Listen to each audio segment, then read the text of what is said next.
ecuaciones en derivada diferenciales ordinarias. Ecuaciones diferenciales ordinarias que, digamos, tienen aplicación si quieren o tienen uso, se les usa, se les estudia dentro de algunos campos del conocimiento, de las ingenierías, y hay muchos campos, en efecto, que toman estas ecuaciones como modelo matemático. Las ecuaciones de Newton, ustedes conocen, y vamos a referirnos varias veces a estas ecuaciones porque son importantes. Asimismo, las leyes de circuitos eléctricos lineales, no lineales también, obviamente. Los circuitos eléctricos lineales son los que ustedes conocen, que son resistencias, inductores, capacitores, en donde la ecuación diferencial es el modelo matemático de esta configuración física. Obviamente, tenemos también en la teoría especial de la relatividad de Einstein, en la teoría general de la relatividad de Einstein, ahí también están las ecuaciones diferenciales. En particular, por ejemplo, en la teoría general de la relatividad se logró demostrar no hace mucho, hace unos 3 años más o menos, que las soluciones de las ecuaciones de Einstein eran ondas, pero en realidad no se sabía si efectivamente eran así o no. No se podía verificar. Hasta que, en efecto, existe un experimento que se llama el experimento LIGO, que es Linear Interferometer. O sea, una interferencia... hay un sistema de interferencia que se hace para medir si hay variación o no de una longitud. Es un experimento que es entre los más caros que existe en el mundo y todo el tiempo está funcionando. Ellos lograron detectar lo que se llama un efecto de un choque entre 2 agujeros negros. Entonces, existió la coalición de un choque de 2 agujeros negros, y esto lo que produjo fue una propagación de ese choque por ondas. Entonces, la gravedad tiene un carácter ondulatorio, que eso es lo que se quería saber, se quería ver si si era así más que nada. Y por lo tanto, decir si las ecuaciones son o no son. Y en realidad se obtuvo que, en efecto, son ondas, aunque las ondas son un poco más complicadas de lo que son las ecuaciones de Einstein. Cosa que es alentador porque funcionan las ecuaciones, pero al mismo tiempo hizo ver que faltan algunas cosas que no se sabe que hay, o sea, que son. Pero bueno, al menos una parte está demostrada.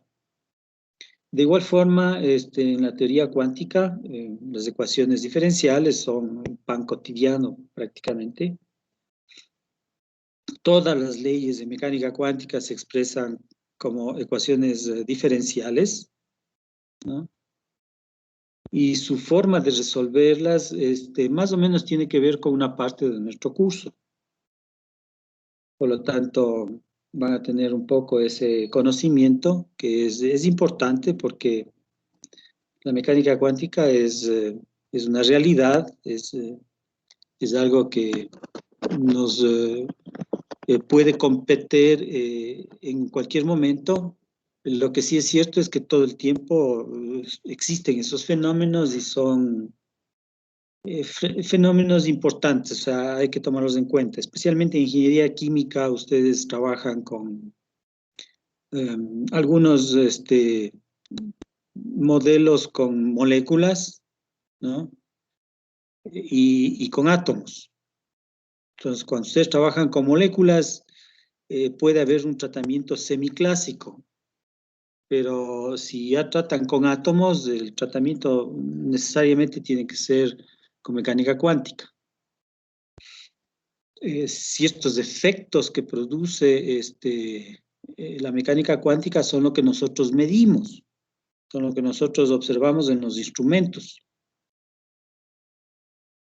Por ejemplo, el hecho de que una molécula absorba en una frecuencia y no absorba en otra frecuencia es un efecto cuántico. En mecánica clásica eso no hay cómo explicar.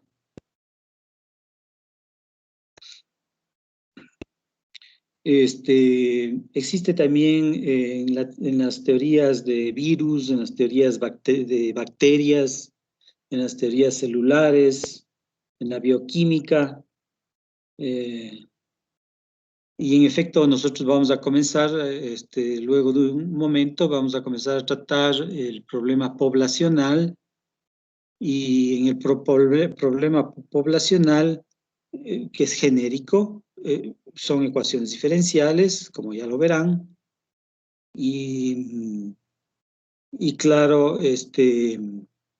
estudia, en nuestro caso actual, nuestra realidad, digamos, actual, el caso del virus, del coronavirus, el estudio es con una ecuación poblacional. Y hay el aplanamiento de la curva, que eso lo veremos en el curso, qué significa el aplanamiento, y en particular, cómo manejar esta información poblacional, cómo manejar la ecuación y cómo interpretarla, ¿no? También en genética eh, es muy usado las ecuaciones, digamos, en todo lo que son las ciencias de la vida, en todo lo que son ciencias de la vida, hay una tendencia cada vez mayor a la formalización con ecuaciones diferenciales de problemas de biología o de temas que trata las ciencias de la vida. ¿Por qué? Porque obviamente una vez que ustedes tienen enmarcado, tienen inmerso el problema en forma matemática, ustedes pueden hacer muchos avances, muchos estudios con la matemática, lo cual les va a dar una mejor visión, una mayor claridad del problema biológico.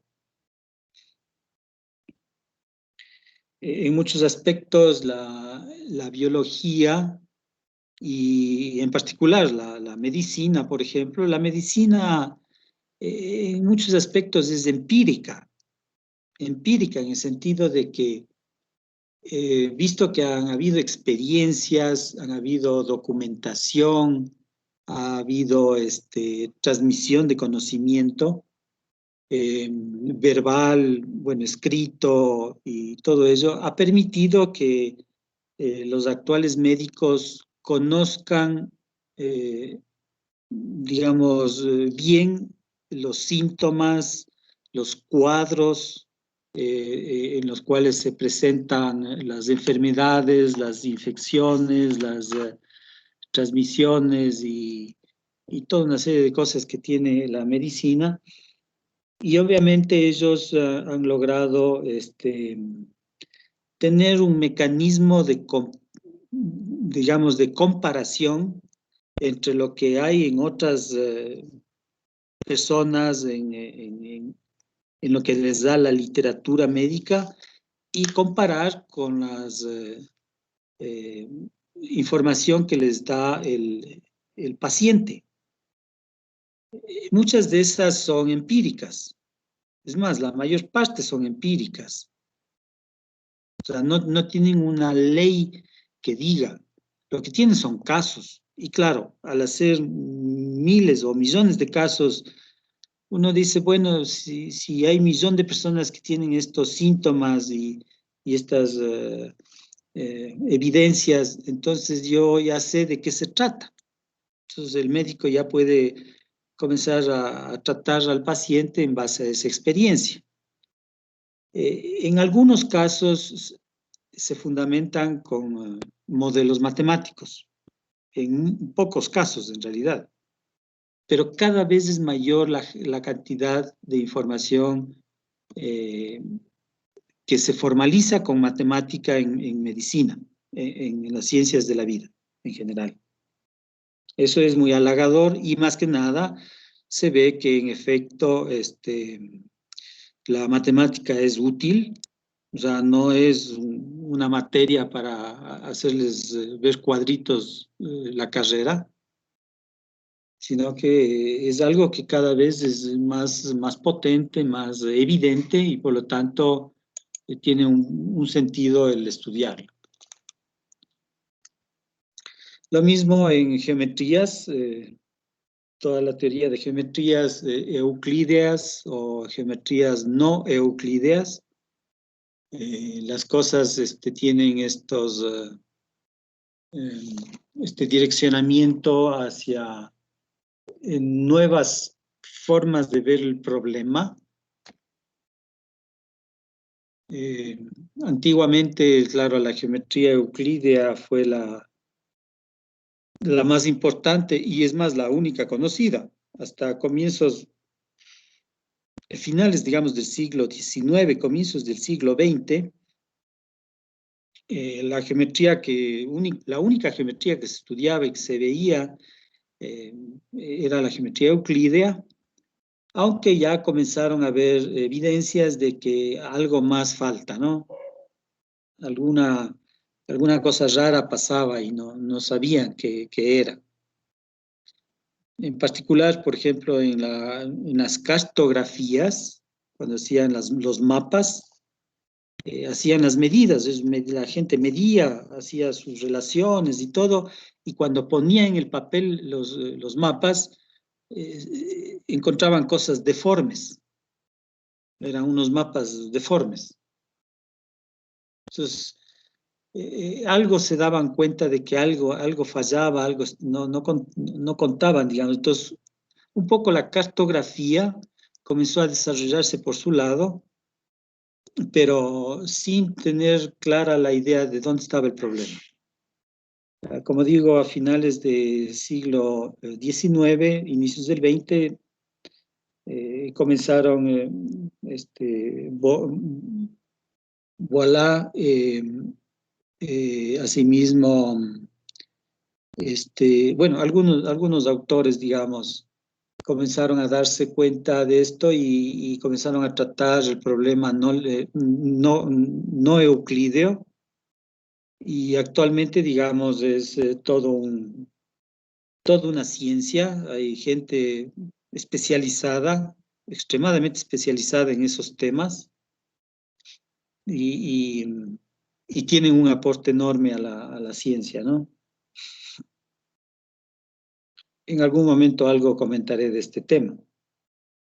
Hay asimismo la teoría de grupos, en donde la teoría de grupos es muy útil en lo que es la parte molecular, la parte química, visto que las moléculas, los átomos, bueno, pero más que nada las moléculas tienen estructuras de grupo, ¿no? Y la teoría de grupos tiene su importancia por el hecho de que puede algebrizar problemas. El rato que ustedes tienen un problema continuo y lo logran algebrizar, el álgebra es muy afín a la computadora. Entonces, en muchos aspectos ustedes hacen cálculos en la computadora en modo aproximado, o sea, con un procedimiento aproximado. Y claro, es algo, ¿no? O sea, da buenos resultados, ustedes tienen fantásticas simulaciones y un poco de cosas, pero todo es en modo aproximado, porque es el mecanismo de la computadora que hace que requieran, digamos, siga un proceso de aproximación. Si ustedes logran tener en forma de grupo, como se llama en teoría de grupos, ustedes lo que tienen son operaciones exactas y esas operaciones exactas hacen que el resultado sea exacto. ¿Sí? Entonces, y claro, ustedes tienen ecuaciones diferenciales que se usan en estos temas. Por ejemplo, en las teorías de Lie, nosotros vamos a estudiar los sistemas hamiltonianos al final de uno de los temas y seguidamente a esos sistemas hamiltonianos deberíamos estudiar la, eh, la teoría de Lie, con lo cual tendríamos prácticamente una aplicación enorme en sistemas que son bastante normales o comunes en la vida cotidiana. Por lo tanto, pero lamentablemente no tenemos demasiado tiempo para hacer aquello. Entonces, eso significa que no lo vamos a hacer. Pero bueno, les dejo ya el camino hecho para que ustedes puedan desarrollarse en ese y en muchos otros temas, ¿no? Un poco la idea es que ustedes van a comenzar a recibir estos temas y lo pueden luego continuar en el caso de necesitarlo, ¿no? Eh, en un cierto modo, la parte académica lo que hace es formarles en la parte obviamente intelectual y con ello ustedes, supuestamente con esa formación, ustedes podrían tomar un camino más adelante, o sea, caminar adelante en esos temas. Bien, entonces, como les digo, hay la aplicación en muchos aspectos y todo se basa en el límite que ustedes recibieron en el cálculo diferencial. El concepto de límite es un concepto que está solo en la cabeza de cada uno de ustedes. El límite, como se habrán dado cuenta, es hacia dónde van, pero nunca llegan. Solamente les dice hacia dónde van. Y con ese concepto, que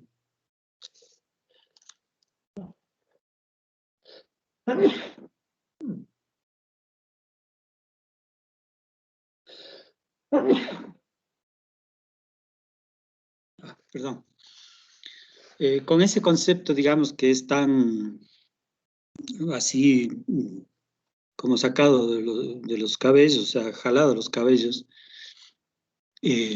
resulta que es extremadamente potente y actualmente casi todas las ciencias tienden a caminar por ese tipo de modelación, que como les digo, está solo en la cabeza de ustedes. ¿A qué me refiero? A que si ustedes quieren poner en el computador el proceso de límite, nunca lo van a poder hacer. Y es un problema inherente de la computación. La computación me refiero en el sentido de que ustedes están traduciendo algún conocimiento al formato del sistema de cálculo, que en este caso es el computador, pero se darán cuenta que es totalmente incompatible. Si ustedes hacen el límite en el computador nunca acaba, nunca para, porque supuestamente debería calcular toda la vida, y por lo tanto no para. Y ahí viene el problema, uno de los problemas gravísimos en computación, que se llama el problema de la parada. O sea, no se sabe si va a parar o no. Y si no va a parar, bueno, yo corto el cálculo, o sea, digo, bueno, hasta aquí nomás. Pero, ¿y si más tardecito para? ¿Y si más luego, unas 2 horitas más y ya da el resultado? Entonces, ese problema es un problema enorme en computación, ¿no? Y el caso del límite, tenemos la seguridad de que nunca va a parar.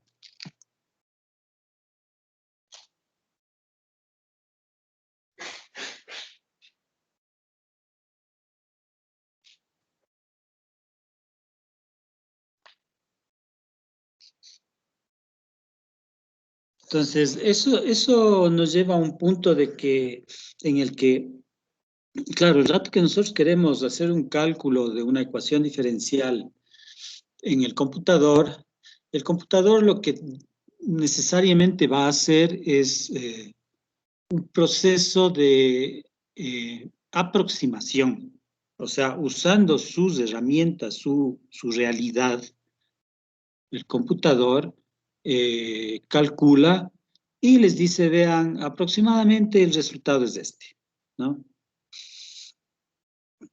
Entonces, claro, es algo, ¿no? Pero no es lo que nosotros hacemos, o sea, los cálculos que nosotros hacemos. Existen en la parte computacional, al menos, existe una, un campo enorme que es el cálculo simbólico. En el cálculo simbólico, básicamente se reduce a lo que se llaman los lenguajes formales. Entonces, los lenguajes formales tienen la característica de que pueden trabajar con fórmulas, pueden trabajar con ecuaciones, pueden trabajar con series, pueden trabajar con un poco de cosas y a la final el proceso es simbólico y por ser simbólico se tiene que introducir dentro de lo que se llama un lenguaje.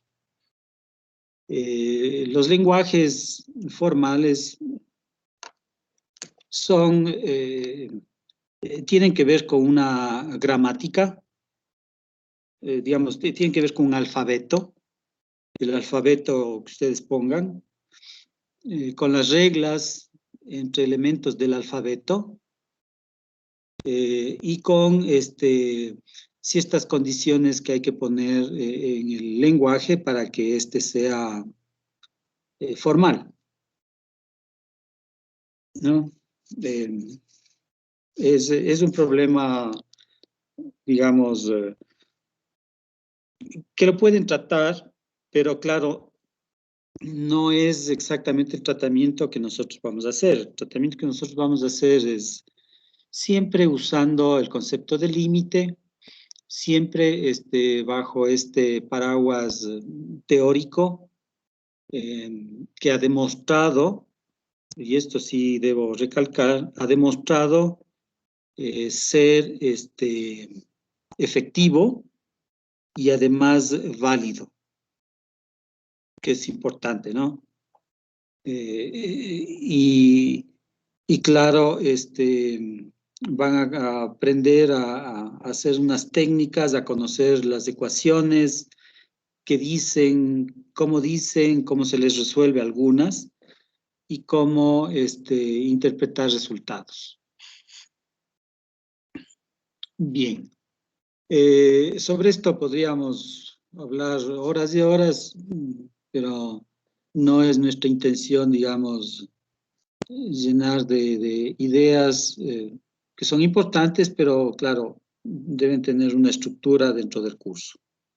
Yo solo les hago esta introducción, hablaremos de vez en cuando de ciertas particularidades para que ustedes noten cuestiones adicionales, diferencias o circunstancias en las cuales se pueden aplicar o no aplicar. Y claro, tener un conocimiento global de este problema.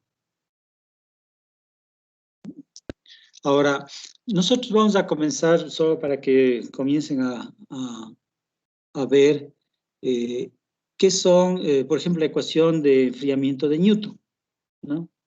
La ecuación de enfriamiento de Newton, que es del tipo du con respecto a dt, es igual a menos k por u menos t, le voy a llamar a, ¿no?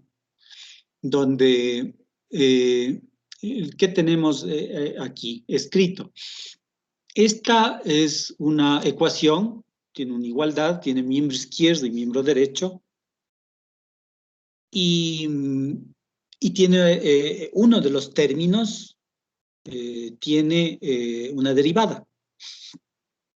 Entonces, ya teniendo derivada, entonces es diferencial, ¿no? Por un lado. Por otro lado, es una ecuación en donde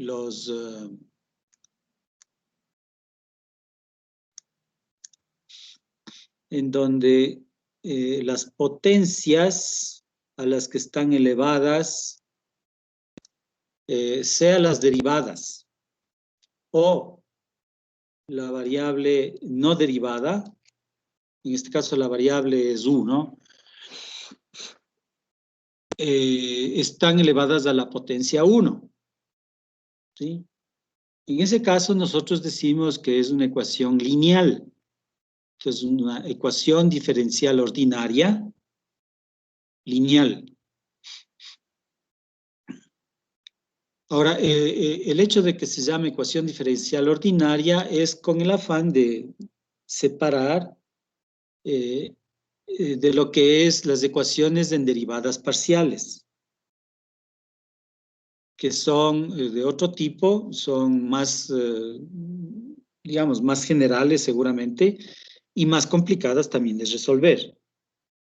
Hay ocasiones en las cuales las ecuaciones en derivadas parciales son imposibles de resolver.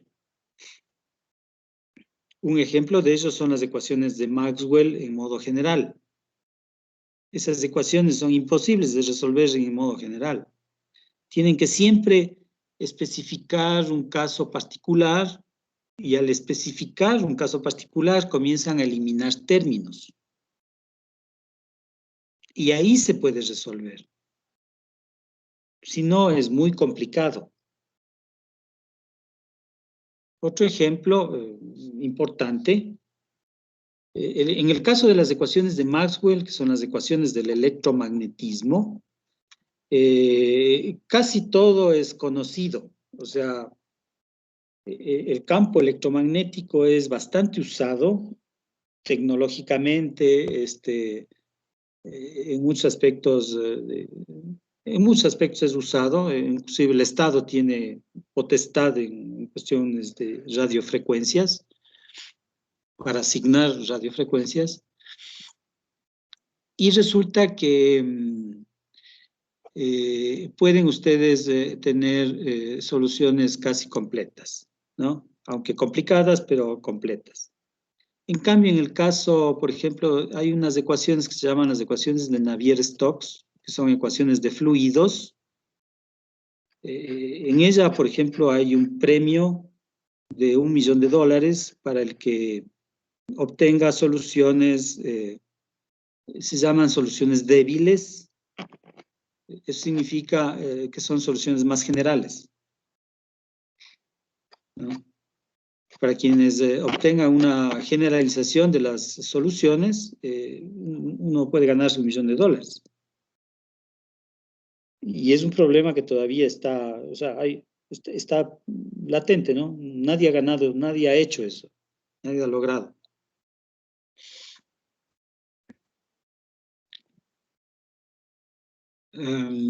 Y eso, digamos, es los tipos de ecuaciones que hay. Entonces, en este caso que tenemos esta ecuación de enfriamiento de Newton,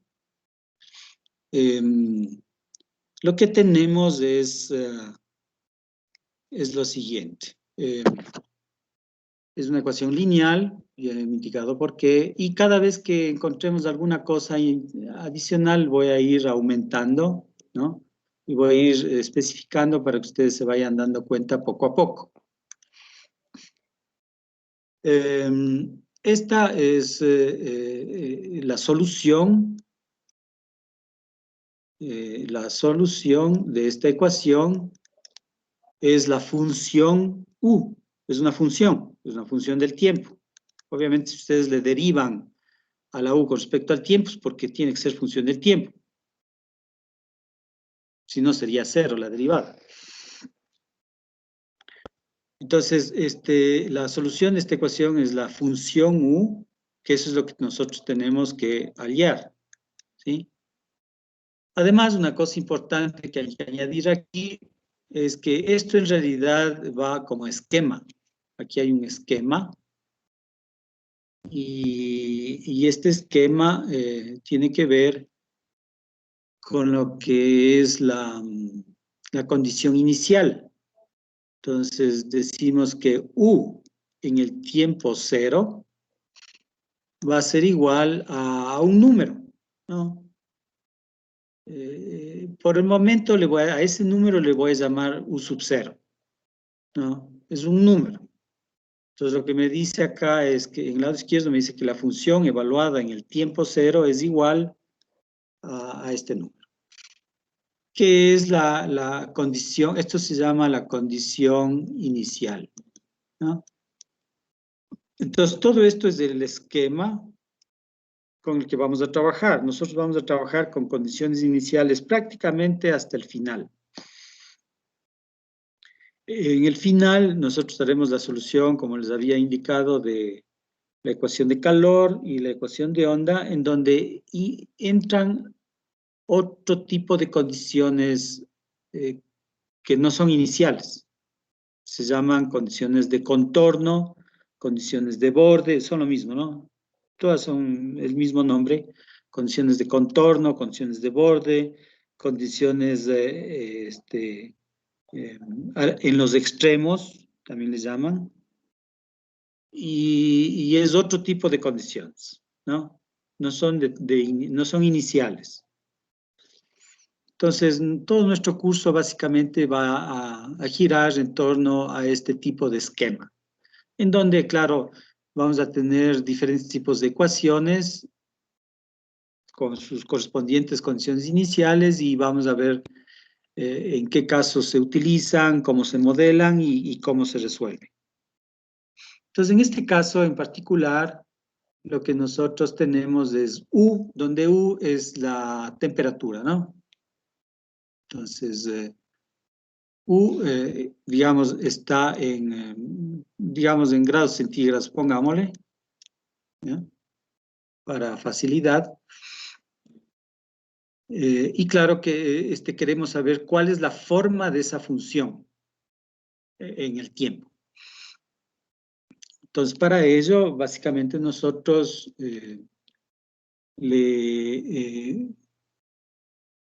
a las derivadas les vamos a tratar como si fueran números, o sea, como la derivada está formada por dos diferenciales, el diferencial en la parte superior y el diferencial en la parte inferior.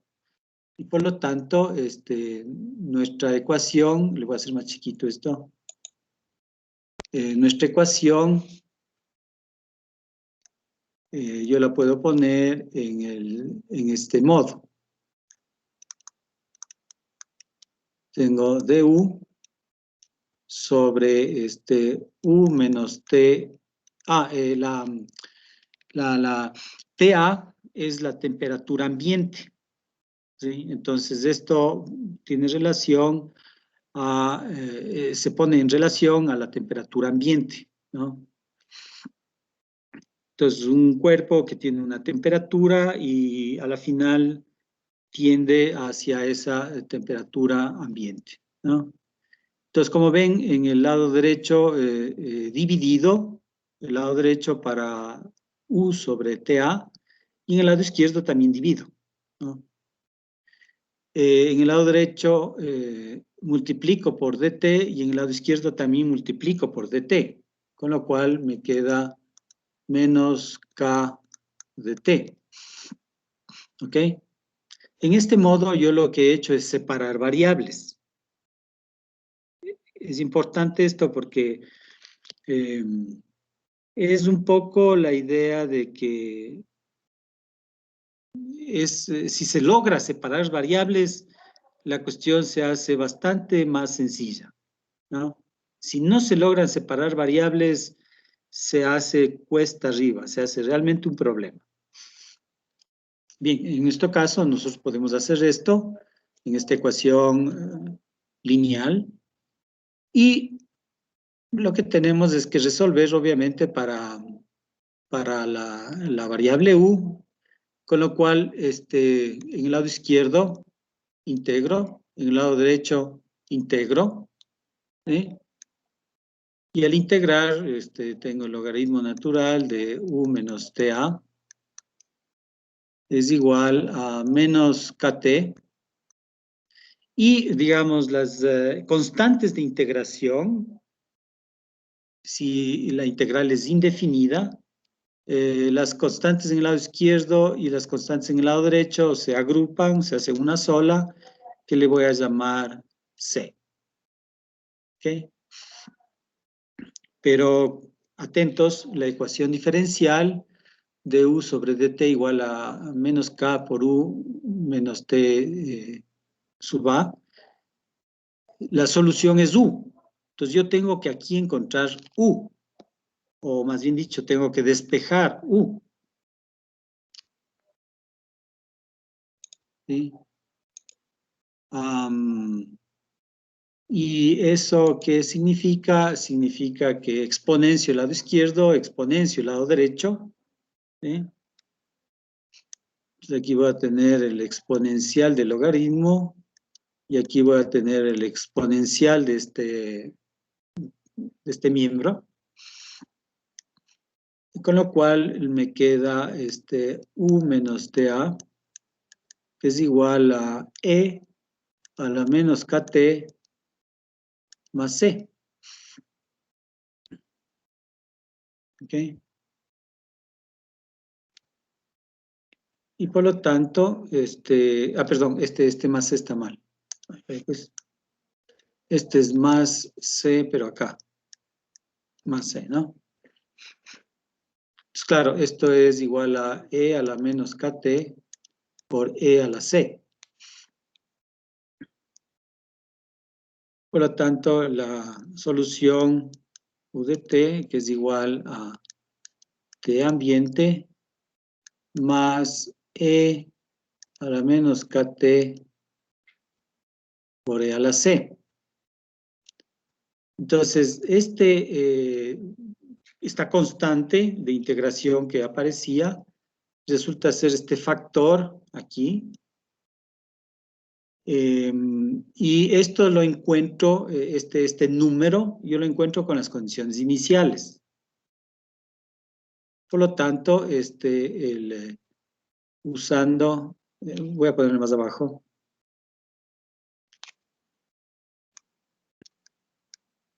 Usando condiciones iniciales, esto es que u de 0 es igual a un número, u sub 0, y esto en la ecuación de acá arriba lo que dice es que el tiempo es 0.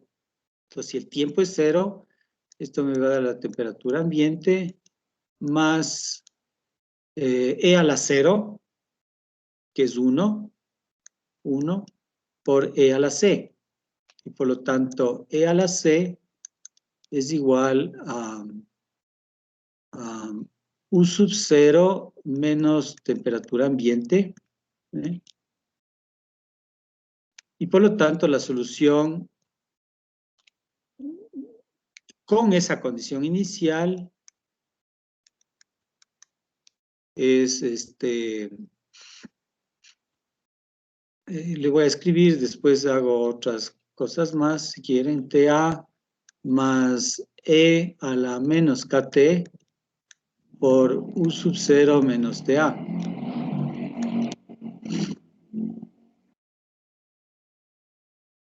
Y por lo tanto, bueno, aquí ya saben, ¿no? Tienen TA, multiplica a 1 menos E a la menos KT,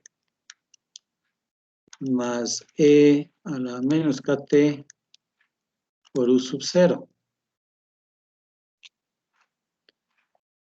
Que esa es una forma de expresar, si no, bueno, otra forma de expresar es la que está acá arriba, como quiera, ¿no? O sea, ya, si estas cosas son cuestión de presentación y, digamos, no hay mucho problema, ¿no?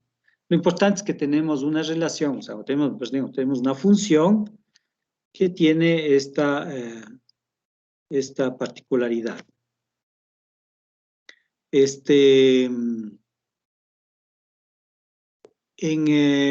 En el caso, digamos, de la gráfica de la función, solución, aquí tenemos el tiempo y aquí tenemos la temperatura. Como ven,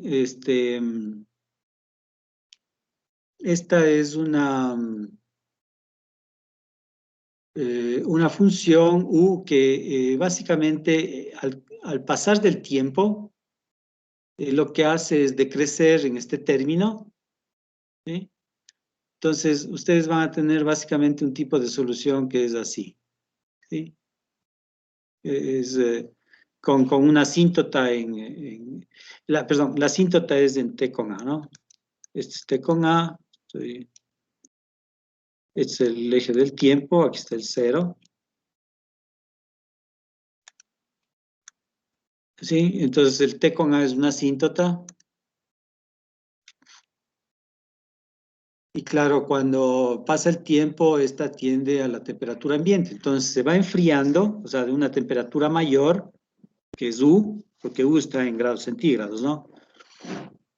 Va disminuyendo exponencialmente hasta llegar a esta temperatura A, ¿sí? Entonces este punto de acá termina en realidad siendo el U con 0. Porque al tiempo 0, esto nos queda U con 0.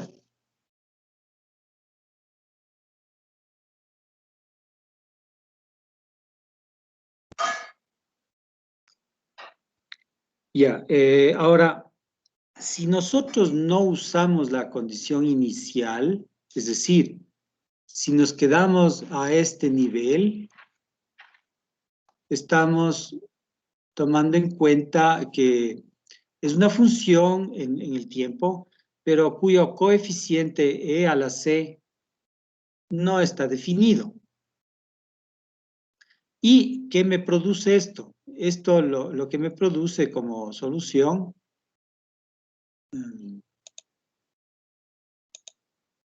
esto lo que me produce como solución, hagámosle con rojo, es este tipo de curvas. Son, bueno, obviamente sobre este eje, son todo este conjunto de curvas, ¿no? Todas estas curvas de aquí. Entonces, la solución que yo obtengo, por si acaso, aquí es importante, las curvas nunca se tocan, ¿no?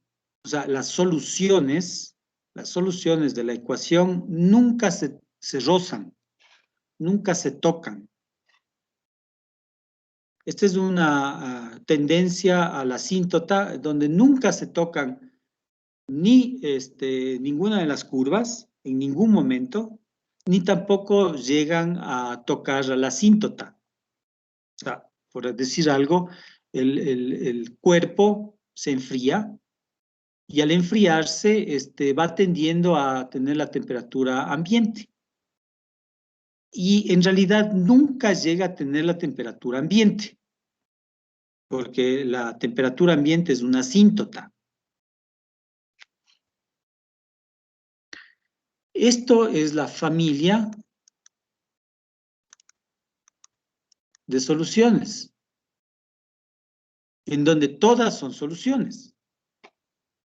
Lo que pasa es que si yo especifico la condición inicial, ¿Qué significa especificar la condición inicial? Significa dar este valor de aquí, este valor, este punto azul. Entonces, dada este punto azul, o sea, dada la condición inicial, han escogido de la familia de soluciones, han escogido un miembro de la familia. Es el miembro que tiene esa condición inicial. Si hubiese escogido otra condición inicial, no sé, voy a poner en verde, digamos que escogieron esta condición inicial, esta U con 0 en verde. Obviamente, de la familia de soluciones, la solución que les corresponde es esta de aquí, la que estoy tratando de ir por encima. Es esa la solución. ¿Ok? Entonces, ese es un poco el sentido de la condición inicial, es de la familia, escoger un elemento de la familia, y claro, las soluciones son en este modo, ¿no? Esa es así es como se resuelven las ecuaciones diferenciales. Entonces, repitiendo rápidamente, tengo la ecuación, ¿no? Que tiene que es el modelo matemático de algún fenómeno, en este caso, el modelo de enfriación, cómo se enfría, y lo que sabemos es que al pasar del tiempo va enfriándose hasta adquirir la temperatura ambiente, que es lo que nos dice la gráfica, ¿no? Ahora, ¿cómo está dada? ¿Cómo se la obtiene? Se la obtiene simplemente separación de variables. Cada miembro lo resuelven independientemente. El lado izquierdo lo resuelven, el lado derecho lo resuelven. Y al final obtienen la función U, que es la solución. Y con ello, la solución, o sea, obtienen la familia de soluciones. Y dada la familia de soluciones, con la condición inicial, obtienen la solución misma, que le voy a poner en rojo, que es esta de aquí, si quieren, ¿no?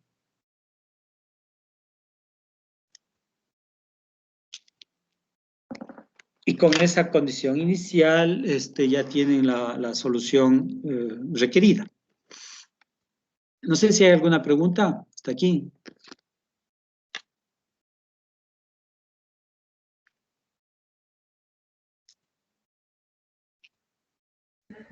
Inge, disculpe, entonces la respuesta se puede dejar hasta donde marcó con rojo o tenemos que dejarla hasta lo que está abajo, hasta 1 menos d a la menos kt.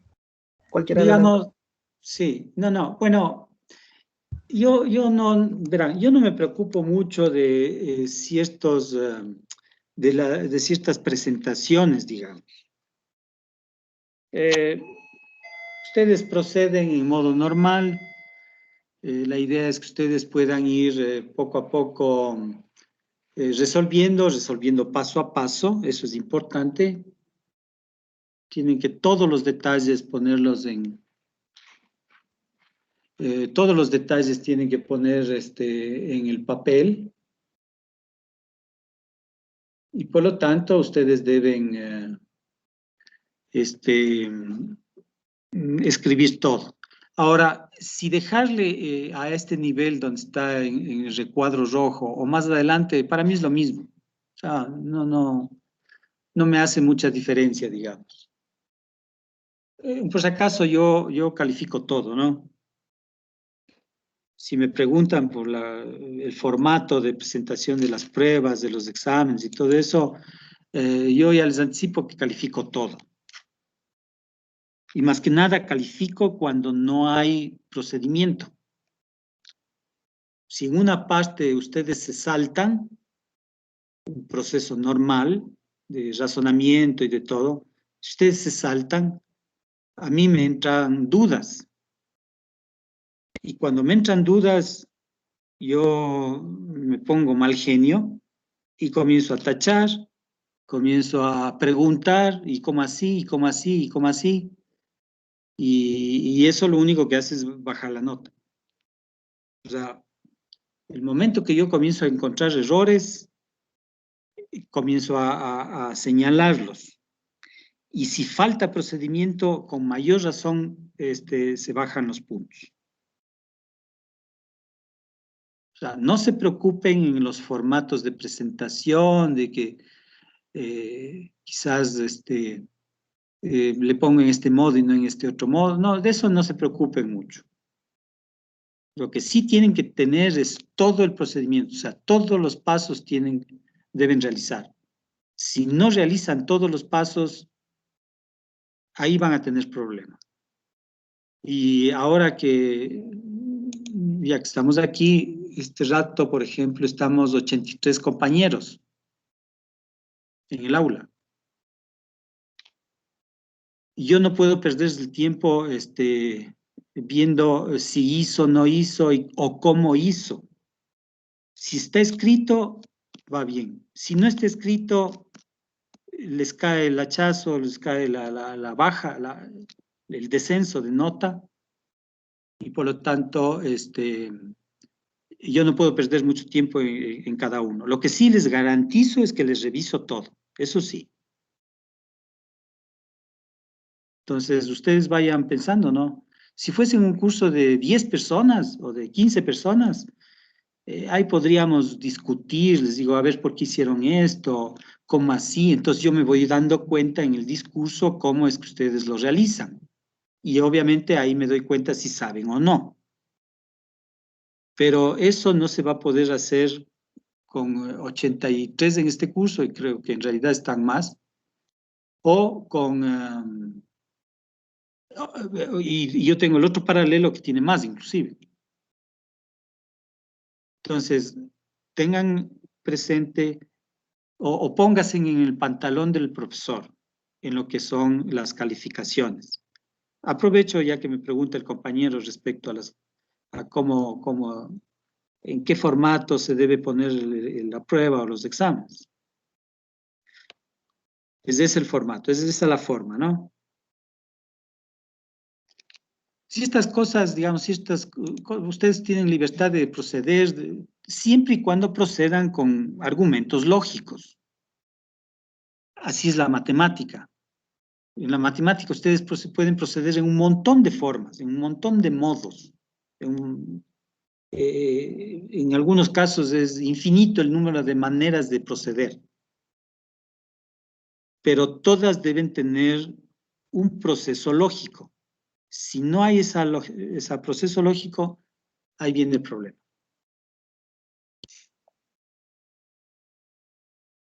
Bien, no sé si tengan alguna otra pregunta.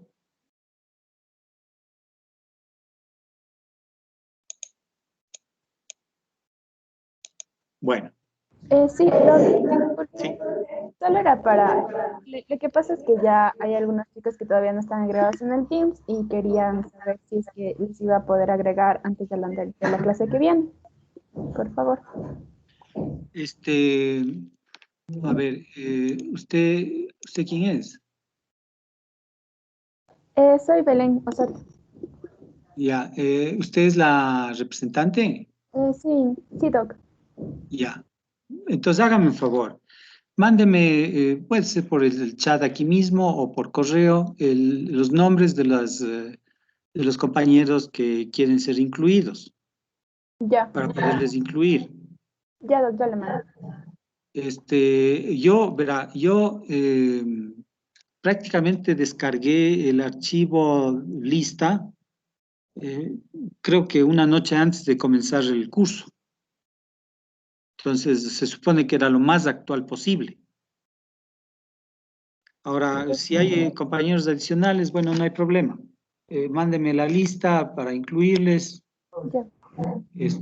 Ustedes ya se inscribieron en el aula virtual, en el Moodle.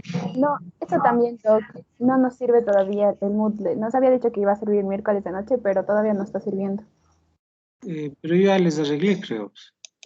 No, a nuestro paralelo no. A ver, deme un segundito, de una vez la arreglo, porque esto es importante. A ver, esto es virtual.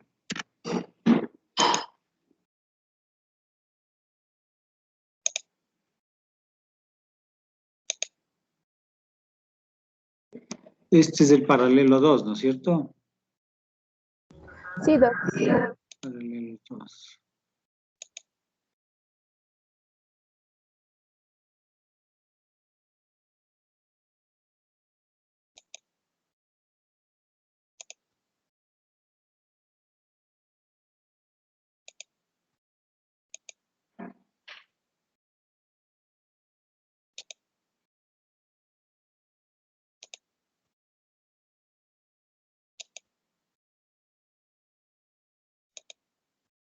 A ver, la clave ya saben, ¿no? Sí, Doc. La clave es todo mayúscula, es EDO menos P2 menos 2021 menos 2021. Esa es la clave del curso. Revisen si pueden matricularse.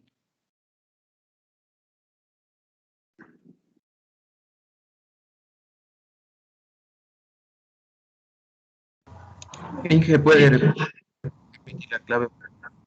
Ya están entrando. A ver, les voy a escribir. Se llama EDO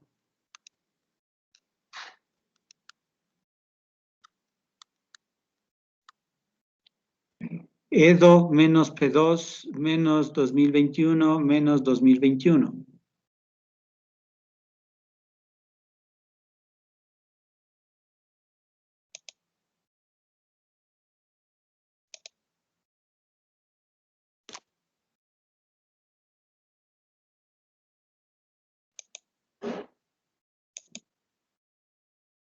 Ya. Entonces ya están pudiendo entrar, ¿no es cierto? Ya, inscríbanse, por favor. Si tienen algún problema, me avisan, ¿no? Bien, entonces, ahora pasemos a otro tipo de ecuación que nos corresponde y que es la denominada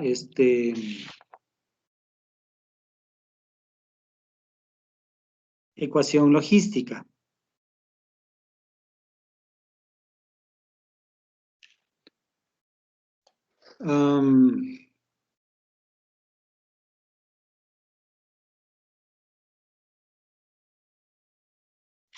En lo que es la ecuación logística tenemos, ¿qué es la ecuación poblacional, no? También. Tenemos una ecuación del tipo ecuación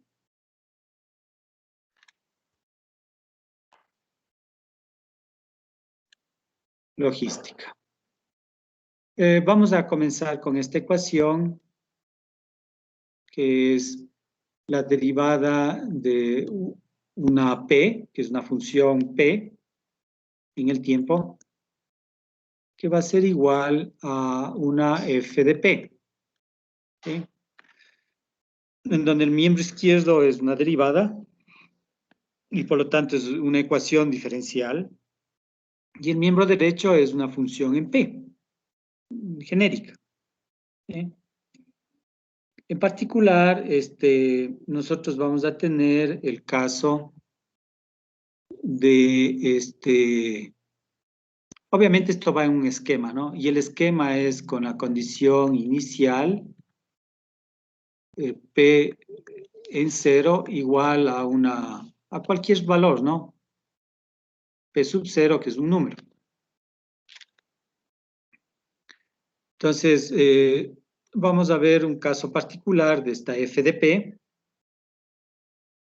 Y lo que tenemos es que la derivada en P con respecto a dt va a ser igual a una R por P. ¿Sí? Esta supuestamente representa una población. Veamos cómo. Por eso es la P, ¿no? Esta la podemos resolver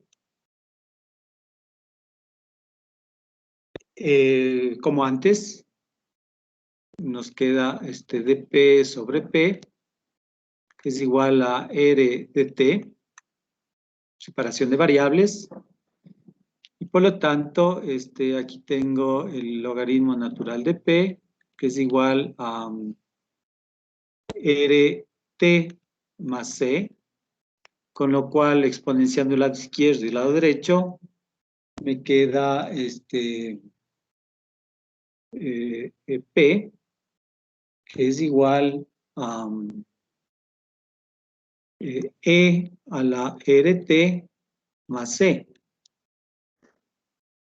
O si quieren, es lo mismo, e a la rt por e a la c. Esta es una función del tiempo. Y esta es la solución.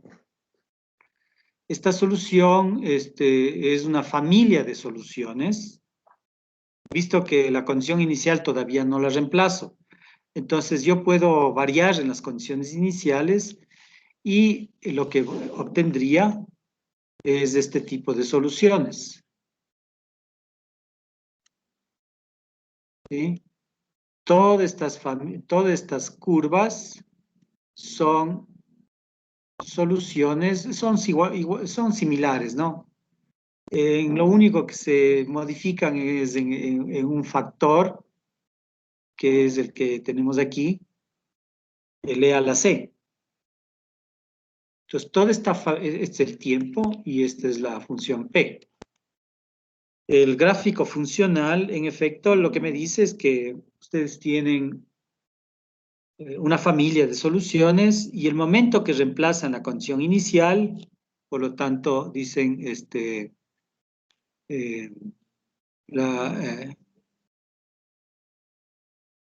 con la condición inicial, lo que tenemos es que P es 0, que resulta ser igual a E a la 0, que es, le voy a poner E a la 0 por E a la C. ¿Sí? Eso va a ser igual a una P sub 0, porque es la condición inicial que habíamos mencionado, que es un número. Y por lo tanto, E a la C es igual a P sub 0. Entonces, con esa condición inicial, la solución P de t resulta ser igual a P sub 0 por E a la RT. ¿Sí? Entonces, simplemente son funciones exponenciales que tienen un P con 0 cuando t es 0, el valor es P con 0, y en efecto, esto me dice que si la P con 0 es esta, por ejemplo, esta es la P con 0, significa que la solución, la única solución, la única, es esta de aquí. ¿Sí? La que está en rojo. Esa es la solución de su problema. Ahora, cuando nosotros tenemos una población, por ejemplo, ustedes ya conocen un poco el problema del virus, del SARS-CoV. Este virus, inicialmente cuando recién apareció, que decían, no, fue una persona, no sé, pueden haber sido quizás 2 personas, pero no creo que hayan sido más de 5 personas, no creo que hayan sido las que comenzaron con el virus.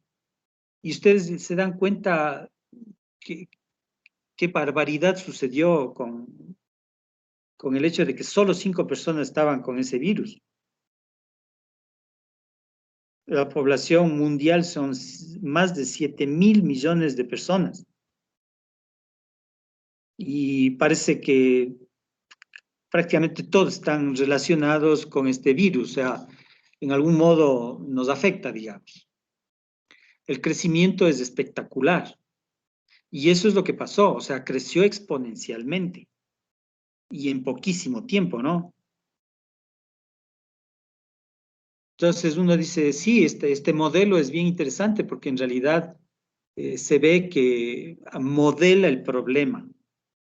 Pero ahora nos estamos dando cuenta que ya le estamos controlando un poco al virus por varios motivos, varias formas. En la naturaleza existe un proceso que es similar, aunque más lento, ¿sí? Es decir, el hecho de moldear, o sea, controlarle a este virus, ¿no?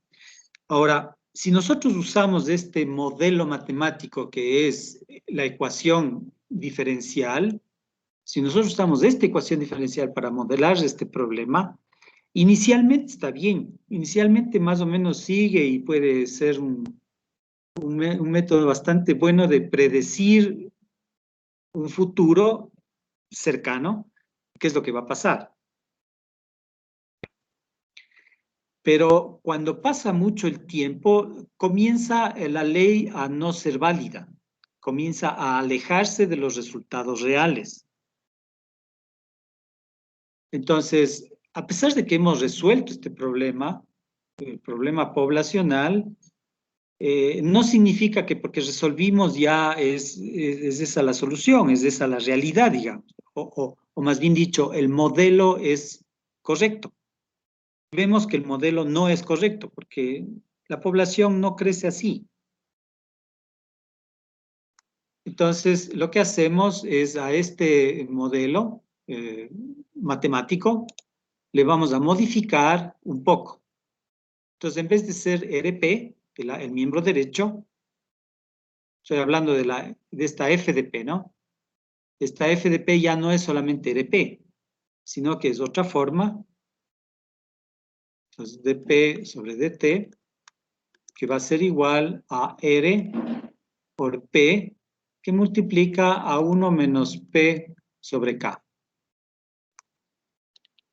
Entonces, al tener en esta forma la ecuación, que es modificada, ¿no? La f de P es diferente. Tiene este factor adicional, si quieren. Veamos qué es lo que pasa. Y desde ya les comento que más adelante lo que nosotros haremos es modificar aún más este miembro derecho, ¿no? Para que vean una característica importante que les puede servir para modelar más adelante cualquier problema de este tipo. Entonces, nosotros obviamente, como hicimos acá arriba, vamos a poder resolver analíticamente. Es decir, resolver la ecuación y encontrar cuál es la función, ¿no?, que resuelve el problema.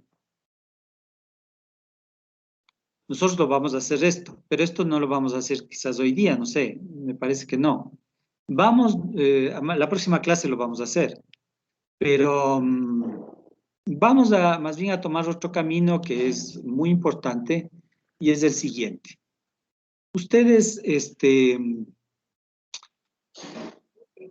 ustedes tienen que la derivada de P con respecto a dt significa una pendiente, ¿sí? Es la pendiente de la curva P. Si acá arriba nosotros teníamos esta curva P en el tiempo, la pendiente es la tangente en un punto. Entonces, en este punto que corresponde a un tiempo tal, hay una pendiente, ¿sí? Entonces, lo que nosotros vamos a hacer es analizando la FDP, esta FDP, que es la pendiente, ¿no? Analizando esa pendiente, resolver el problema. Y lo vamos a resolver gráficamente. Entonces, lo que nosotros vamos a hacer es, fijada una pendiente, ¿sí? Nosotros vamos a ver que a lo largo de esta línea punteada horizontal, vamos a tener pendientes que son iguales. O sea, todas estas son la misma M. ¿Sí? Si yo voy a otro valor, digamos que sea por aquí voy a tener esta línea punteada que me va a decir que la pendiente es un poquito mayor, ¿no? Que la de abajo. Entonces esta pendiente es mayor, esta pendiente es mayor que la de abajo, ¿sí?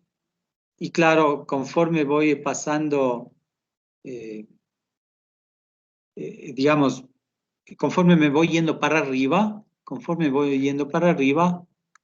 las pendientes cada vez son mayores, o sea, se hacen más empinadas si quieren, ¿sí? Pero son iguales. O sea, a lo largo de la línea punteada, la pendiente es la misma.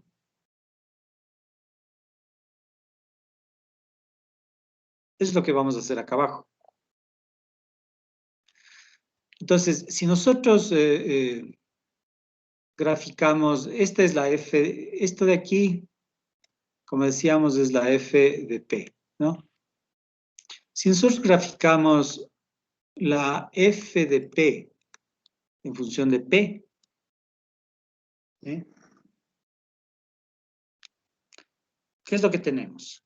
La F de P, como notan, es una función cuadrática.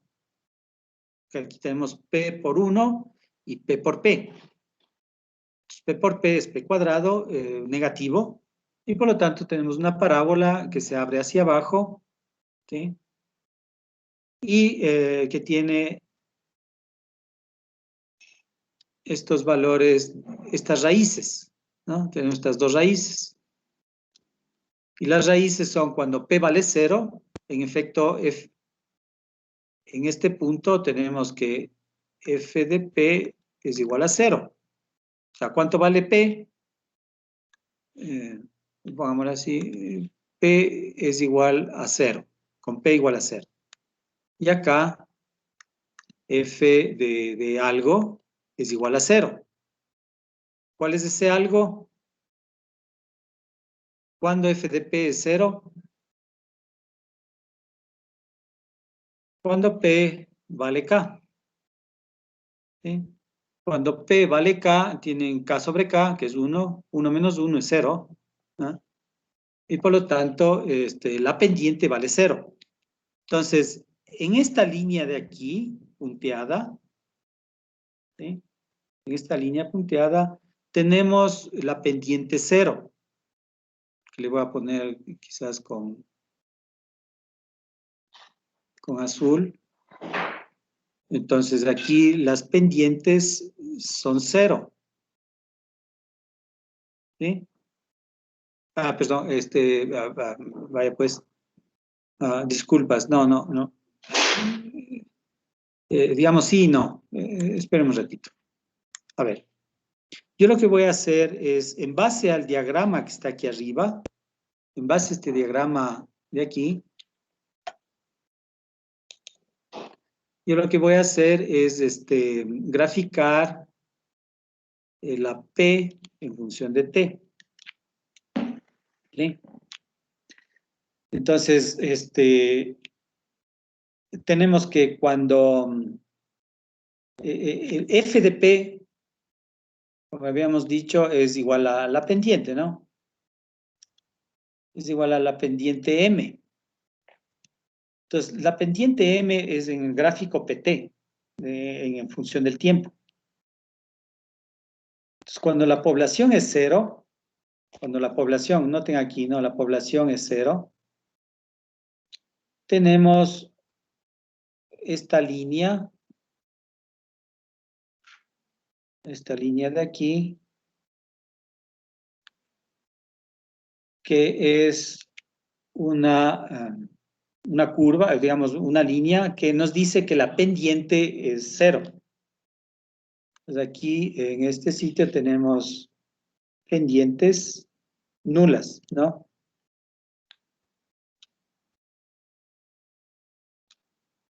M es igual a 0.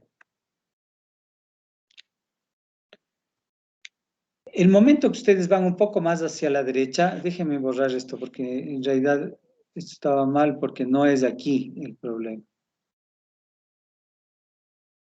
El problema es en el gráfico funcional. Ahí es donde yo tengo...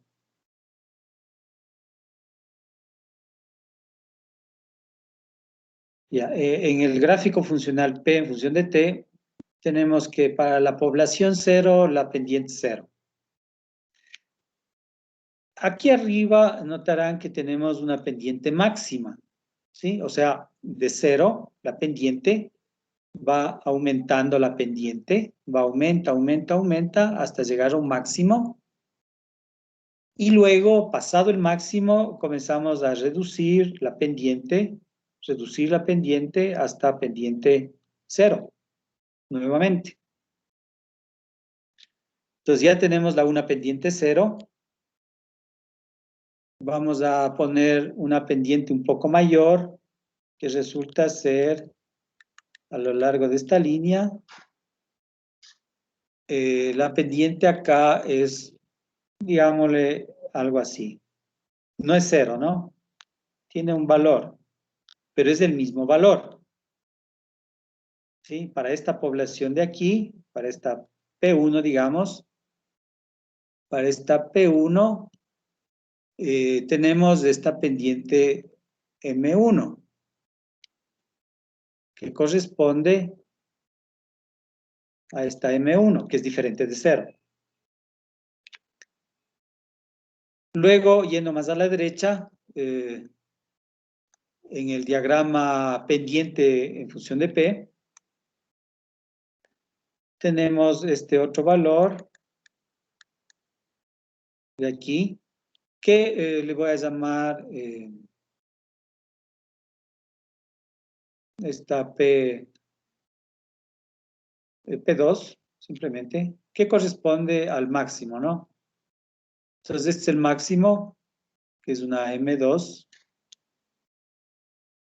Y la línea que va a tener esas pendientes iguales es esta línea en rojo que le había trazado y cuyas pendientes son quizás estas de aquí. ¿Sí? Todas son iguales, ¿no? Todas estas M son iguales. Entonces esta es M2. Yendo más hacia la derecha en la población, tenemos que la pendiente disminuye. Digamos, quizás por aquí, P3. La pendiente disminuye con respecto a la máxima. Y en efecto, en esta línea punteada, tenemos esta otra pendiente que es menor.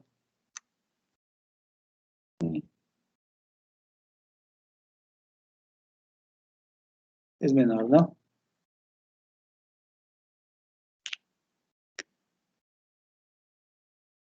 Y en el caso de la P4, este punto P4, que es igual acá, ¿no? Este punto P4 corresponde a esta de aquí, en donde las pendientes, noten en el punto P4 la pendiente 0. Entonces las pendientes de aquí son 0. ¿Sí? Entonces la solución que ustedes esperan de esta ecuación es una curva que parte con una condición inicial, sube, pasa como tangente, pasa tocando como tangente a estas pendientes, que son las pendientes, ¿no? Son las tangentes a la curva en verde. Y lo que hacen es simplemente unir, digamos, trazar una curva que va cogiendo en modo tangente a cada línea que está ahí. ¿Sí? Entonces aquí hay un poco de notación, que es notación importante, porque otra parte de la prueba, otra parte del examen, es caracterizar con los nombres que corresponden. Si no ponen los nombres, se les baja puntos. ¿Y por qué bajar los puntos si ustedes pueden mencionar esto con toda facilidad? Ahora, si no estudian, claro, es difícil, ¿no? Ahí sí ya es imposible, digamos, que sepan cosas si no estudian. La única forma de que ustedes puedan conocer y aprender es estudiando.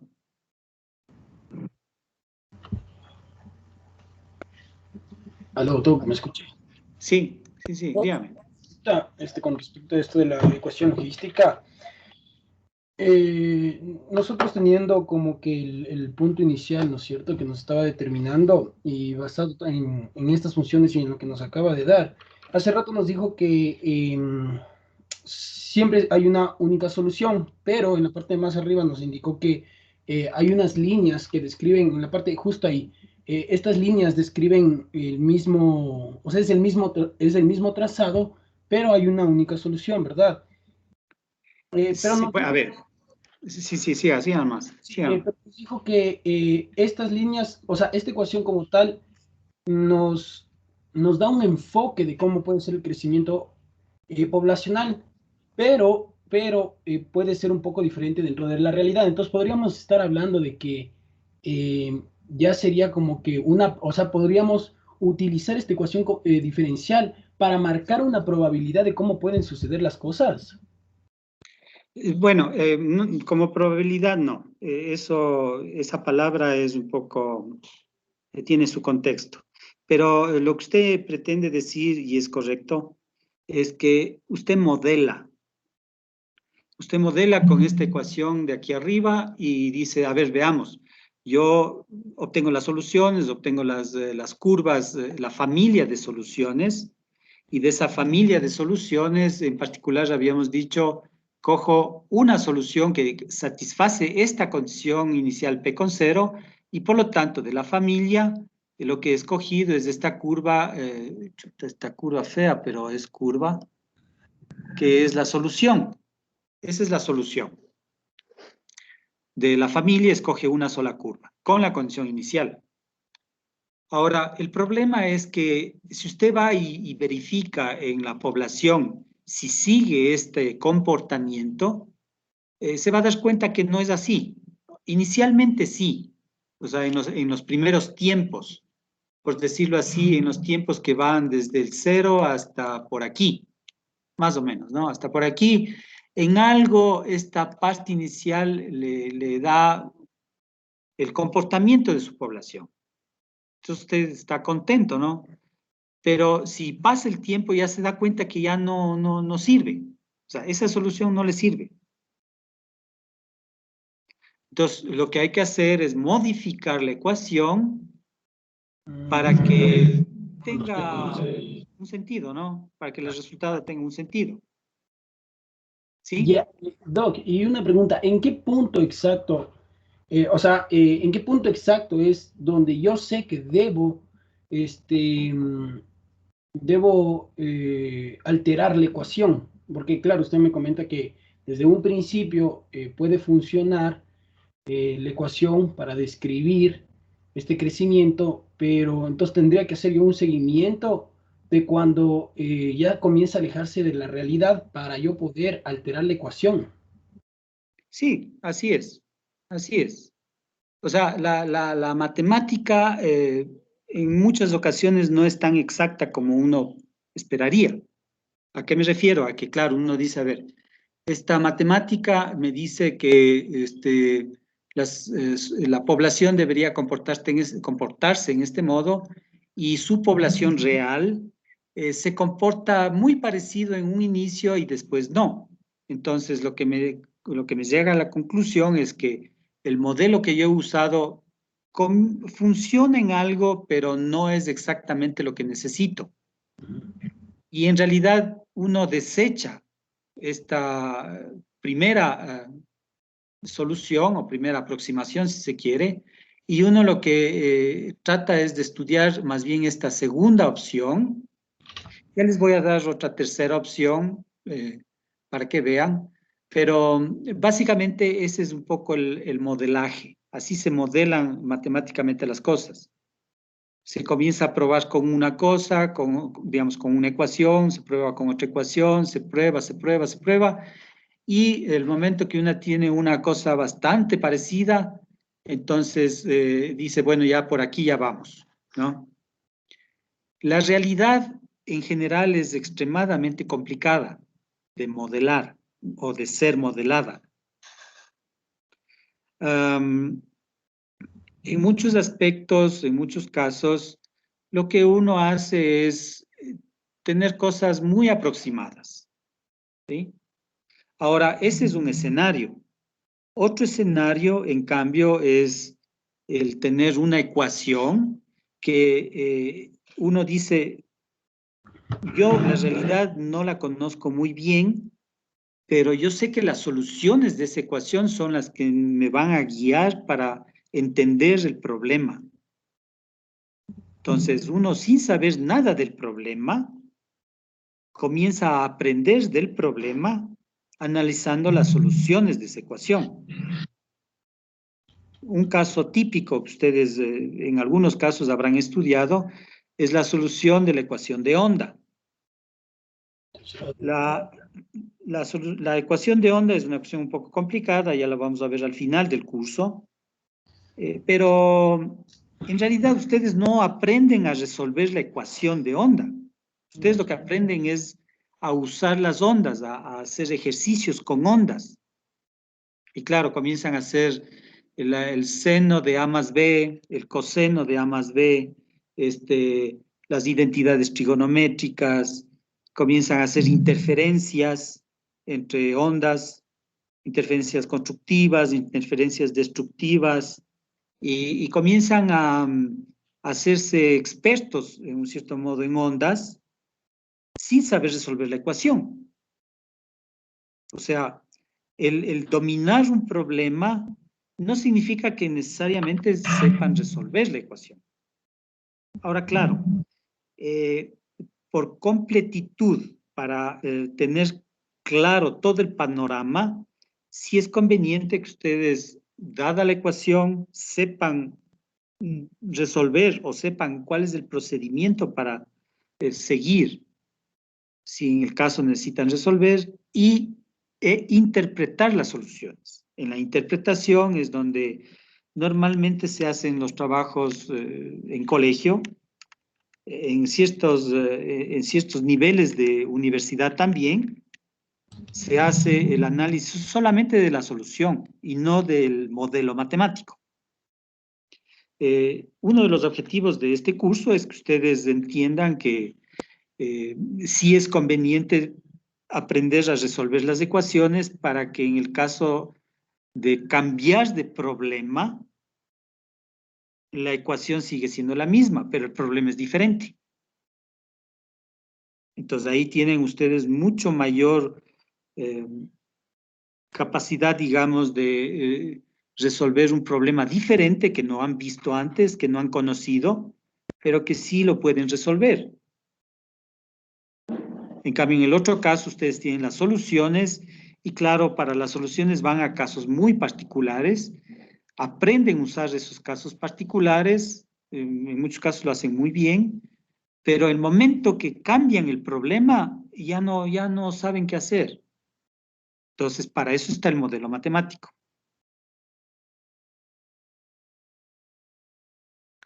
No sé si respondí la pregunta. Sí, o sea, entonces lo que yo puedo entenderle a usted es que matemáticamente hablando, nosotros tenemos que, en función del tiempo y en función del caos de la realidad de lo que sucede realmente, nosotros tenemos que ir modificando las matemáticas Sí, para poder llegar a un acierto. Sí, bueno, en realidad no es la matemática, sino el modelo. Al modelo es el que hay que irle modificando, hay que irle mejorando, haciendo retoques. Es un proceso de prueba-error en muchos casos. Claro. Mm, Ya, don, gracias. Ya. Está bien la pregunta, es buena la pregunta porque, en efecto, es una de las cosas que uno a veces que cree que la matemática no se puede decir nada. Lo único que hay que hacer es proceder y resolver y nada más. Y la verdad no es así. en matemática, digamos, uno puede hacer muchas cosas. En matemática uno puede hacer cosas en maneras diferentes. Y en realidad las maneras son a veces extremadamente opuestas, en el sentido de que uno dice, ¿cómo es posible que yo pueda resolver este problema usando álgebra, por ejemplo, o usando funciones trigonométricas? Uno dice, pero ¿cómo? Aquí las funciones trigonométricas, ¿cómo van a entrar? ¿Cómo es posible? Y ustedes van a aprender en este mismo curso incluso que esta misma solución yo le puedo poner con senos y cosenos, aunque no lo crean. Y claro, una vez que ya se lo hace y todo eso, ya uno dice, cierto, no, sí ha habido cómo. Entonces, claro, unas técnicas son más difíciles que otras. En ciertas ocasiones uno no puede evitar trabajar con una técnica específica. Entonces, todo eso es un bagaje de conocimientos que ustedes van adquiriendo poco a poco, y más que nada lo que quiero infundir en ustedes es que, claro, no es dogmático, no es un dogma. Ustedes tienen que hacer en esa forma y punto. No es esa la idea. Pueden hacer en muchas formas. Pero claro, en ciertas ocasiones, al menos en este curso, ciertas cosas se les pide que hagan en una forma, es porque tiene consecuencias más adelante, tiene razones de ser en concentrarse en hacer en un modo, pero no porque es el único modo. No. La única razón es que pedagógicamente se les da un camino para que vayan construyendo poco a poco el conocimiento. Hay otras técnicas, hay otras formas, pero a veces se alejan de este propósito pedagógico. Ahora, como les decía, este es un curso de ecuaciones diferenciales, en donde las ecuaciones diferenciales obviamente son las que estamos haciendo, pero hay otras formas de resolver el problema. Puede ser con ecuaciones en diferencias, por ejemplo, que es otro tema, es otra forma de resolver. O con combinatoria, con procesos combinatorios. Es otra forma de resolver y que también es muy válida. Solo que si hacemos un curso de análisis combinatorio, nadie va a pasar. Y en ninguna universidad del mundo pasan con ese tipo de argumentos. Claro, obviamente ya a otro nivel se estudian esos temas, sí, pero ya no es por la parte pedagógica, sino por la parte de estudio, porque en efecto los análisis combinatorios son extremadamente potentes en sus resultados y en sus mecanismos, pero en cambio son extremadamente complicados de manejar, son bien difíciles inclusive de entender. Entonces, en un cierto modo, y digamos, tiene un aspecto práctico. El aspecto práctico es que las ecuaciones diferenciales son la forma más sencilla de atacar un problema, a la final. Bien. Entonces, vamos a dar un poco de nomenclatura, justamente para poder referirnos a este tipo de cosas. Y vamos a decir que esta línea de codominio o de valores de la función, nosotros le vamos a llamar la línea de fase. Es la línea de fase, ¿no? Más adelante en el curso, bajo otro tema, vamos a ver el espacio de fases, ¿no? En este caso, la línea de fase es una línea, es unidimensional. En el caso del espacio de fases va a ser bidimensional y vamos a poder generalizar seguramente algunas cuestiones ahí. Por otro lado, estas líneas en rojo, punteadas, las líneas, se llaman isóclinas. Por ejemplo, esta de aquí. es una isoclina. ¿Qué significa? Significa que es una clina, que es una pendiente, una inclinación igual. Iso es igual. Clina es inclinación. Entonces, a lo largo de esta línea punteada se ponen inclinaciones iguales, son isóclinas, ¿no? En el caso particular de la pendiente cero, también es una isóclina, solo que un poquito más especial y se llama nulclina. Ay, perdón. Es una nulclina.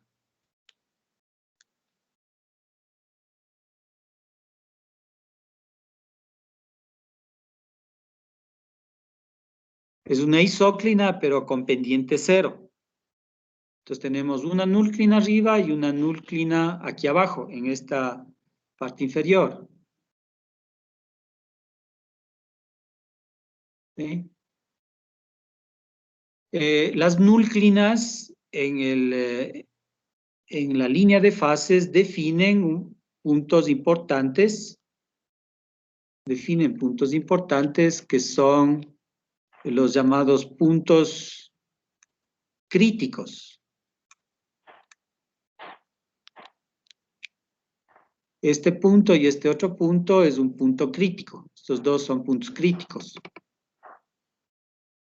que son las raíces de la f de p. ¿Sí? Son las raíces de f de p. En efecto, la nulclina de arriba, déjenme poner esto así en este modo. En la nulclina de aquí arriba, este punto, que es un punto crítico, vale K. ¿Sí? Y claro, este es el eje de los valores de la función P.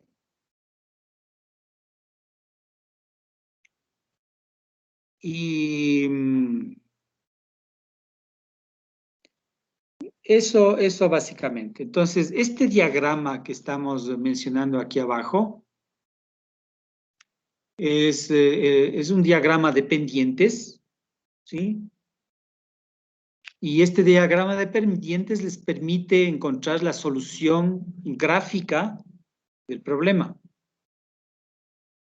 Entonces, ustedes al crear, y noten que no han hecho ninguna cosa rara, ¿no? O sea, han cogido solamente valores de M o valores de f de p.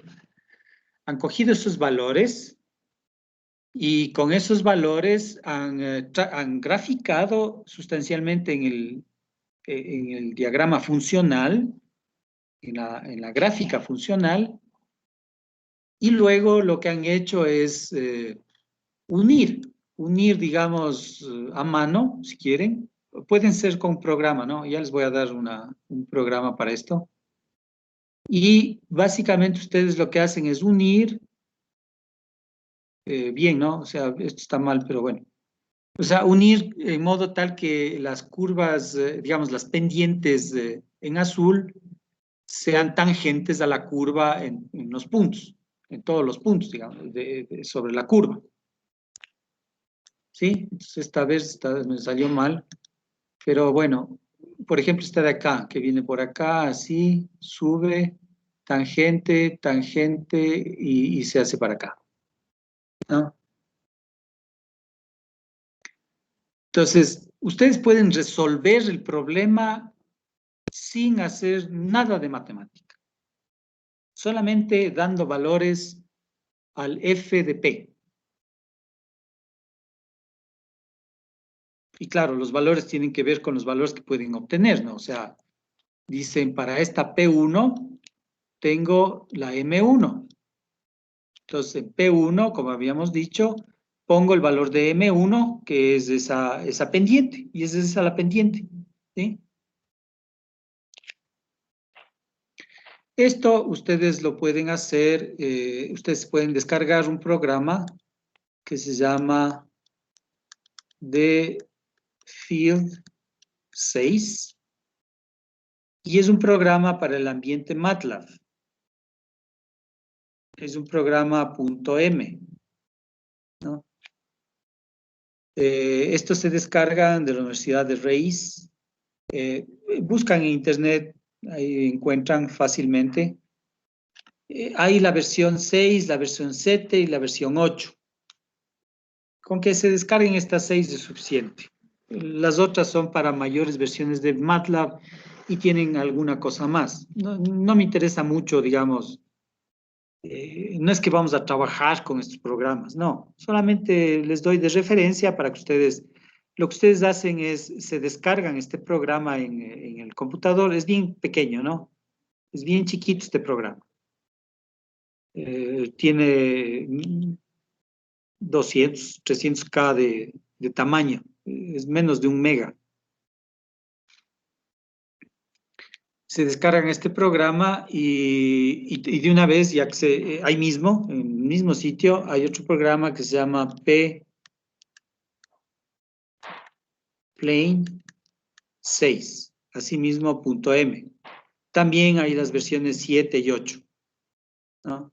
Los dos programas se descargan, están en el mismo sitio y obviamente lo que tienen que hacer es grabarles en alguna parte del computador, y una vez que le han grabado en ese sitio, le han salvado, digamos, lo que van es a File, en el MATLAB, ¿no? Van a File, en File ponen Set Path, que es ubicar la dirección. Entonces, en el Set Path, ustedes van y escogen dónde está el archivo, en qué carpeta está el archivo de Field 6, y luego salvan. No se olvidarán de salvar, porque si no salvan, el rato que cierran, desaparece esa dirección. Entonces, una vez que ya tienen esto puesto y salvado, en el prompt del MATLAB ponen el nombre, escriben el nombre y Enter, y les aparece una ventana, y en esta ventana van a poder escribir la ecuación. Al escribir la ecuación, aparecerá esta gráfica de pendientes. O sea, el gráfico de pendientes les aparece ahí, ¿no? Entonces, lo que hacen ustedes es clican en cualquier sitio. Si clican ahí, por ejemplo, entonces les aparece la curva, y les extiende para atrás también. Entonces les da toda la curva. Y es todo. O sea, lo único que ustedes han hecho es escribir la ecuación, poner Enter y después clicar en la condición inicial o en cualquier parte, ¿no? Pero se supone que la idea es clicar en una condición inicial para ver cuál es la curva, ¿no? Y no han hecho nada. O sea, solamente eso, ¿no? Ahora, digamos, una vez que ustedes tienen estas soluciones gráficas, en donde no han hecho sino de secretarios, ustedes lo que pueden hacer es un proceso que se llama de interpolación numérica. Entonces ustedes eso lo aprenderán a hacer en el próximo curso, en el próximo semestre, en análisis numérico.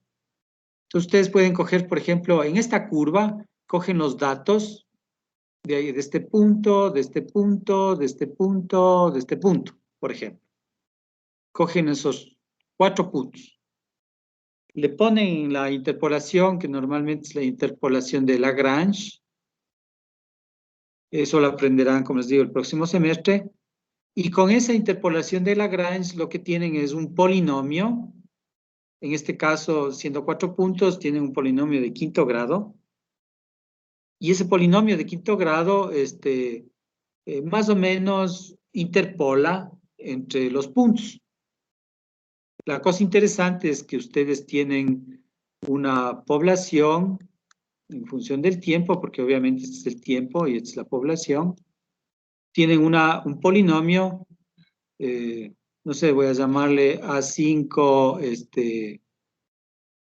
T5 más A4, T4 más A3, T3 más A2, T2 y más A1, T1 y más A0. Tiene un polinomio de quinto grado que hace esta curva, aunque no exactamente igual, ¿no? Quizás ustedes tendrán una curva que sea así. Pasa por los puntos, no es tan ceñida a lo que es la verdad, pero es una forma, ¿no? Como el compañero decía, yo puedo cambiar un poco la matemática. Sí, en realidad es cambiar radicalmente incluso la matemática, pero obtienen algo parecido. ¿Ok?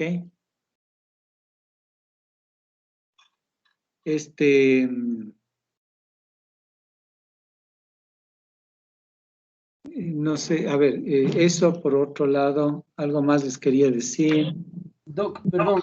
Sí, dígame. Por eso le preguntaba que en cuestiones de probabilidad, podemos tener algo parecido, pero se puede determinar que hay una probabilidad de que esa respuesta sea la correcta. O sea, no sé cómo explicarme.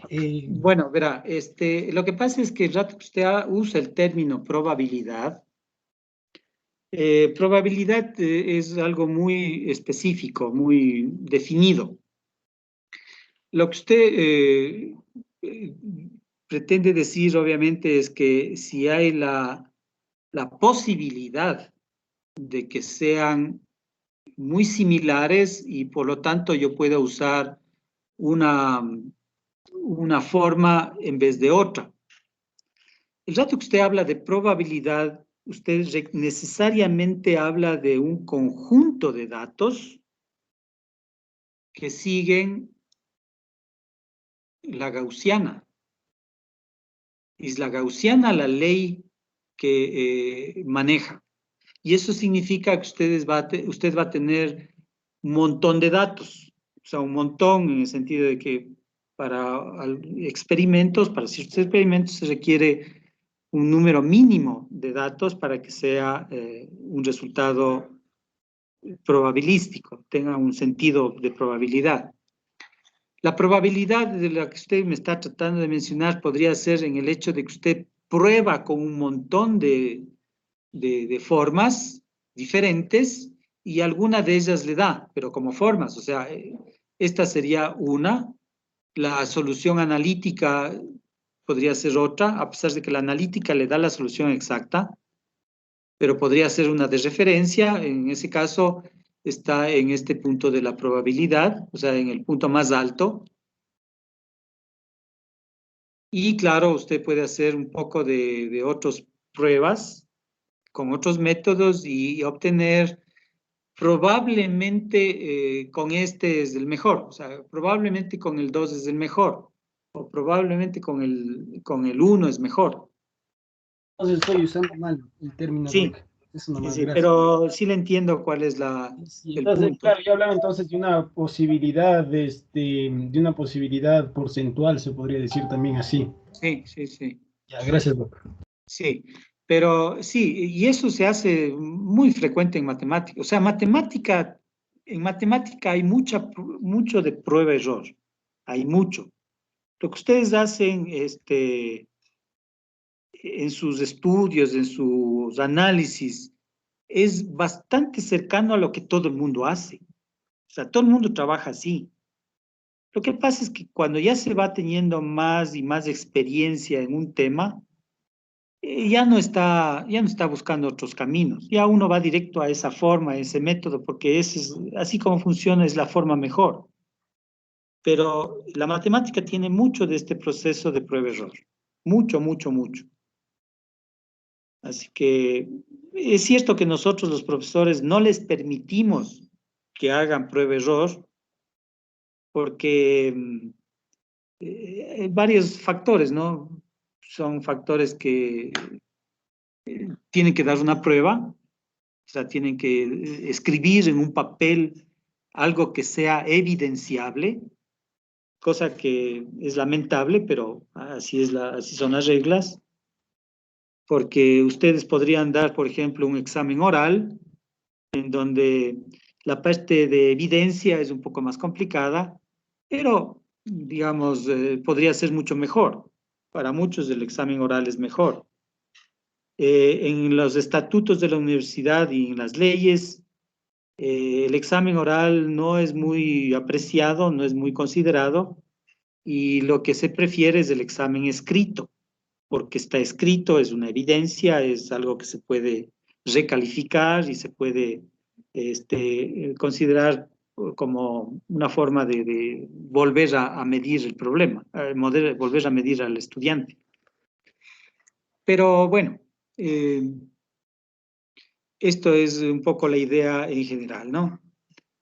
Además, todo lo que estamos haciendo después tiene repercusión, o sea, se trata en otros temas con esta nomenclatura, con esta forma de ver y digamos, tratando de que el curso sea autocontenido en la mayor parte.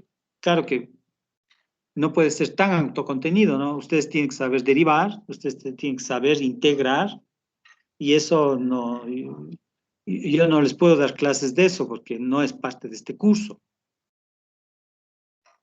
Pero se supone que una vez que ya tengan esos conocimientos, claro, el curso es autocontenido, así es.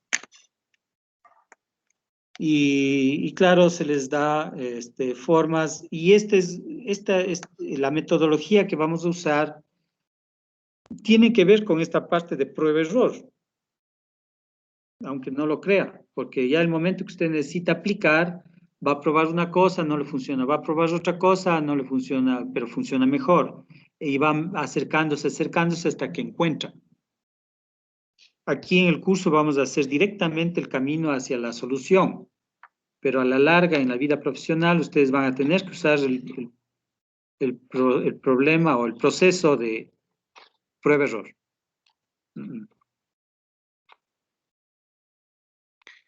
Bien, no sé si tengan alguna otra pregunta. Doc, tengo una pregunta. Es en la parte del diagrama funcional. Bueno, acá usted le puso que es igual a... Espera un ratito.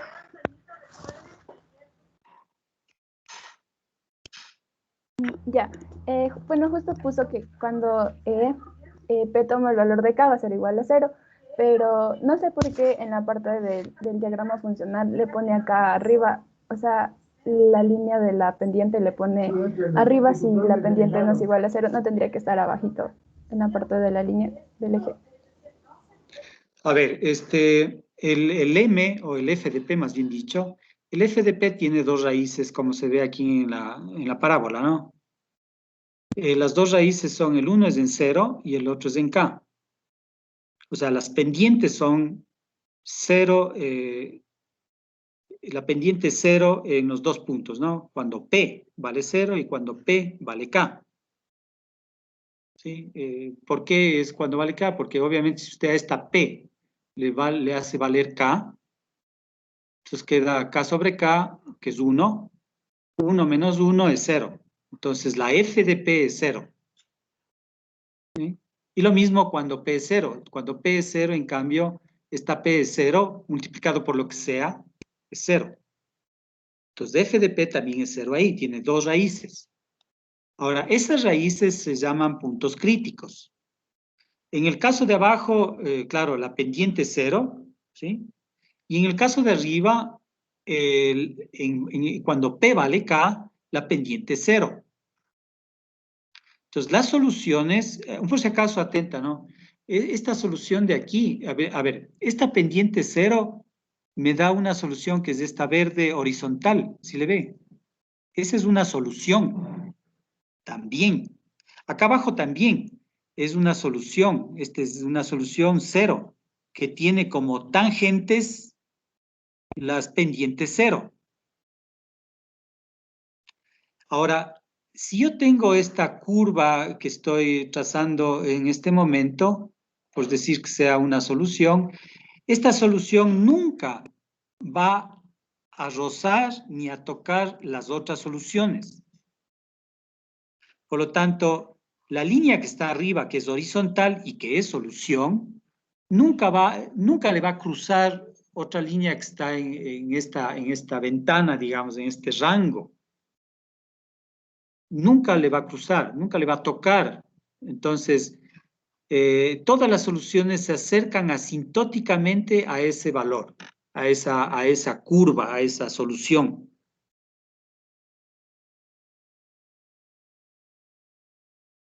Entonces, dígame. No, ya le entendí. Gracias. Ok. Por si acaso, una cosa que no les había dicho, pero bueno, si ustedes, todos estos son condiciones iniciales, ¿no? O sea, todos los puntos que ustedes pueden tomar en este eje de valores de la función P son condiciones iniciales. Es decir, aquí ustedes lo que tienen es la función en el tiempo cero. Por eso es condición inicial. Y puede ser cualquier valor de estas. Y obviamente esa define cuál es el elemento de la familia que están escogiendo. Ahora, ustedes pueden tener condiciones iniciales arriba del valor K.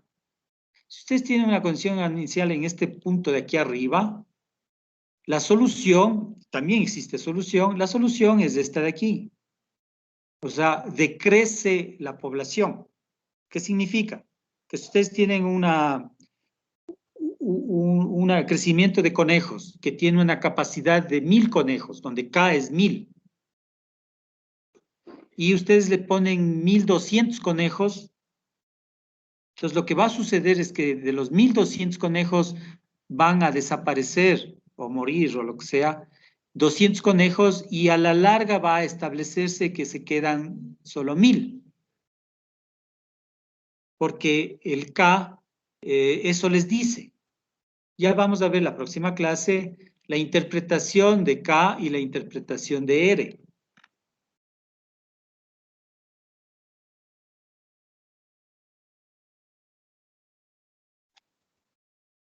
Y obviamente valores negativos de población es un poco raro, ¿no? O sea, si la población inicial es de menos 10, uno dice, ¿cómo es menos 10? O sea, faltan 10.